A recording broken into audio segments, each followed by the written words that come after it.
আসলে শুরুটা কোথায় থেকে করব, মানে এদিকে আওয়ামী লীগের লকডাউন ঠেকাতে আপনার ৭,০০০ পুলিশকে রাজপথে নিয়ে আসছে অন্তর্বর্তীকালী সরকার। শুধু এটাই না, ৭,০০০ পুলিশের সাথে আপনার সেনাবাহিনীকেও আনা হয়েছে। এদিকে বিএনপির নেতাকর্মীরা তারাও রাজপথে বিভিন্ন জায়গায় অবস্থান নিয়েছে। উল্টো দিকে ভাঙ্গা থেকে শুরু করে ফরিদপুরের ইভেন বাংলাদেশের বিভিন্ন জায়গায় গুরুত্বপূর্ণ জায়গাগুলোতে আওয়ামী লীগের এই লকডাউন মিছিলটি বাস্তবায়ন করে যাচ্ছে। কিন্তু ঢাকার আপনার বিশেষ করে যমুনাতে, তারপর হচ্ছে গুলিস্তান জিরো পয়েন্টে, আরো কয়েকটা গুরুত্বপূর্ণ জায়গায় সেখানে বিশেষভাবে পুলিশের আপনার পাহারাদার বসায় রাখছে অন্তর্বর্তীকালীন সরকার। এখন আওয়ামী লীগকে কি ঠেকাতে পারবে? এদিকে বাংলাদেশের জনগণ থেকে শুরু করে সকলেই আওয়ামী লীগকে সমর্থক দিচ্ছে। কোন জনগণ?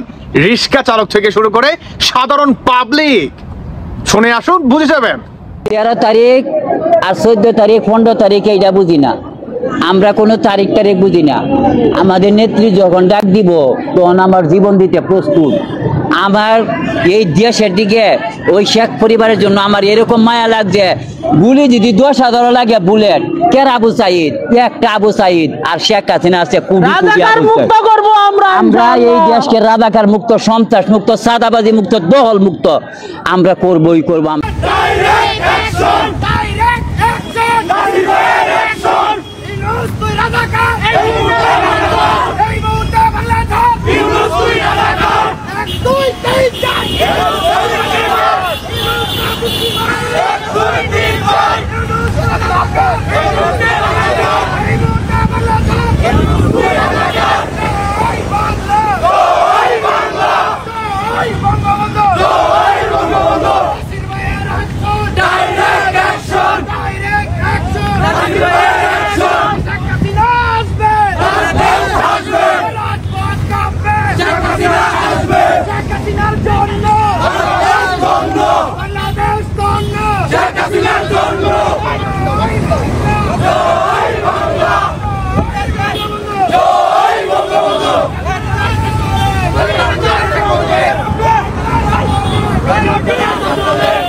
কি শুনতে পেলেন? মানে তারা নিজেরা যদি হয় 10,000 গুলি নিবে বুকের ভিতরে। এটাই তো মুক্তিযোদ্ধার সবচেয়ে বড় একটি পাওয়ারে ভাই। আওয়ামী লীগের সবচেয়ে বড় শক্তি তো এরাই, সাধারণ জনগণের শক্তি। আমরা 17 বছর বিরোধী দলের মুখ থেকে অনেক আপনার কথাবার্তা শুনছি যে পুলিশ বাদে তোমরা রাজপথে নেমে আসো, দেখবো তোমাদের পাওয়ার কত বড় বা তোমাদের ক্ষমতা কতটুকু। কিন্তু বর্তমান পুলিশ নিয়ে তো আওয়ামী লীগ নামছে না, সেনাবাহিনী নিয়েও আওয়ামী লীগ নামছে না, নামছে কি আপন শক্তিতে, নামছে বাংলাদেশের সাধারণ জনগণের শক্তিতে। ভাঙ্গা থেকে শুরু করে বিভিন্ন জায়গায় আওয়ামী লীগের বড় বড় মিছিলের আয়োজন। লকডাউন বাস্তবায়নের ক্ষেত্রে আওয়ামী লীগ 100 পা এগিয়ে গেলেন। আর এই 100 পাকে দাবায় রাখার জন্য অন্তর্বর্তীকালীন সরকার ঢাকার বিভিন্ন স্থানে তারা বর্তমান অবস্থান নিয়েছে। যাতে কোনোভাবেই 13ই নভেম্বর যেখানে শেখ হাসিনা মানে যে ট্রাইব্যুনাল গঠিত করা হয়েছে তথাকথিত, সেই ট্রাইব্যুনালের যেই অ্যাজ আ রেজাল্ট বা বিচারের আপনার ঘোষণা দেওয়া হবে, শেখ হাসিনার ফাঁসি হবে নাকি তাকে আগুন দিয়ে পুড়িয়ে দেওয়া হবে নাকি তাকে যাবজ্জীবন আপনার কারাদণ্ড করা হবে, যাই হোক যেই রায় আসুক না কেন, সেই দিনই আওয়ামী লীগের সবচেয়ে বড় একটি কর্মসূচি হচ্ছে লকডাউন।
সেটি হচ্ছে লকডাউন।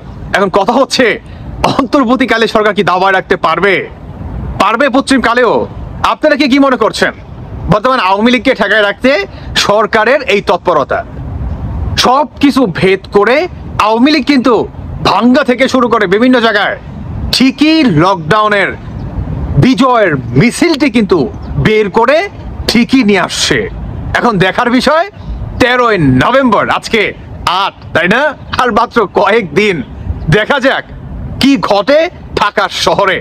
ইতিমধ্যেই 13ই নভেম্বর আসতে না আসতেই আওয়ামী লীগের এত বড় মিছিল, তাই না? বিভিন্ন জায়গায় লাঠি সোঁটা নিয়ে রিক্সা চালক থেকে শুরু করে সাধারণ পথযাত্রী থেকে শুরু করে বাংলাদেশের জনগণ পর্যন্ত আওয়ামী লীগকে সমর্থক দিচ্ছে। আর আওয়ামী লীগও লকডাউনের ব্যানার নিয়ে জয় বাংলা, জয় বঙ্গবন্ধু, জয়ের ধ্বনি দিয়ে, হংকার দিয়ে তারা কিন্তু ইউনূসের যেই ব্যারিকেড সেটা কিন্তু ভেদ করে ঠিকই চলে আসছে।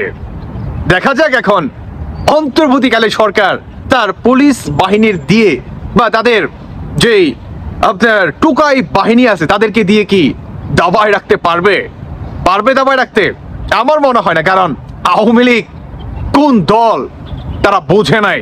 আওয়ামী লীগ মানে বাংলাদেশ, বাংলাদেশ মানে আওয়ামী লীগ। দর্শক বন্ধুরা, বাকিটা আপনাদের ব্যক্তিগত মতামত অবশ্যই জানিয়ে যাবেন। ভালো থাকুন সবাই। আল্লাহ হাফেজ, আসসালামু আলাইকুম।